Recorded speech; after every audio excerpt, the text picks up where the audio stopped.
In a world where the only way to survive is to cut everyone else in half with a chainsaw, play another sequel that delivers just enough innovation to justify its existence.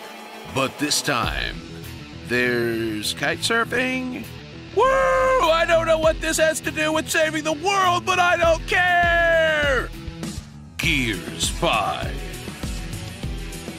Sink into the familiar comfort of the Gears formula in 10 to 12 hours of cover shooting across exotic alien locales for a lukewarm entry that suffers from extreme middle movie syndrome, where almost all of the characters reveal their dark secrets because the developers just learned about moral ambiguity, and by God, they're gonna use it.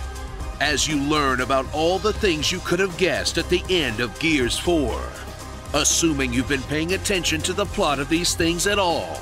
Holy shit, I just beat that snake man into a paste! Now that's what I call storytelling. Step into the thick stormtrooper armor of the Cogs once again, as they fight endless hordes of the Locusts who are always somehow foiled by 2 to 4 dudes. And revisit the cookie-cutter gameplay loop of Gears, walking slowly through a room full of 4-foot cover to hide behind, reaching something you have to press A on, and acting surprised when you have to fight your way out while the building comes down around you for the 14th time. Watch as Gears tries its hand at an open world, giving you a handful of side missions to poke around a big empty map for, that all play out exactly like a shorter version of the main ones, rewarding you with exactly one item to upgrade your robot buddy's tacked-on skill tree. That's about as interesting to fill out as a DMV form. And honestly, that's probably all you want if you're still into this series. It's basically the McDonald's of video games. Oh, is that why everyone's shaped like Grimace? Dive roll into the series' signature gunplay as you shift from cover to cover, desperately fighting your weapon's recoil, all while staring at the ammo bar half the time to try and hit that perfect reload like you're checking on a Thanksgiving turkey, only to be ganked in one shot on the 4th wave and have to start over. Then switch up your strategy by remembering to actually use your new Death Roomba to set up traps, survey, and hack your way across the map. Or just abuse the cloak power that they didn't program the AI for, until you hear the signature noise that means it's time to move to the next corridor. Any gamer knows that sound means you can relax instantly.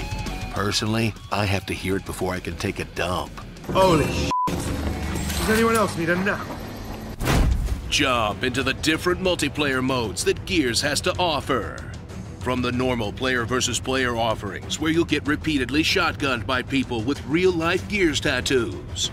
Or play the Horde mode that has character classes now, I guess, and like Batista and Sarah Connor, because brand synergy? Then, once those have worn out their welcome, try the new escape mode, as you'll go through a roguelite map of hallways, just to do the same thing you did in the story mode, all of which are really just different vehicles to show off your shiny gun and fancy skins. Bro, at least I died beautiful. So rev up that literal chain gun and get ready to get messy in a Gears experience that is pretty much exactly what you would expect. And honestly, in an era of totally broken shit being released all the time, maybe that's not so bad. Congratulations on this lukewarm shrug, Gears. You've earned it. Starring Jake the Dog, Dr. Robotnik, Diaz the Explorer, Heavy, The Power to Do More, The Fuzz, Weebo, Claptrap, and Space Orcs. Girth 5.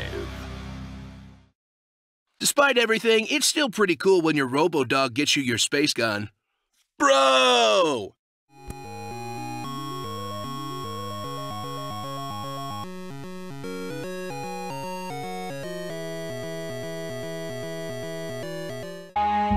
Luigi's Mansion 3.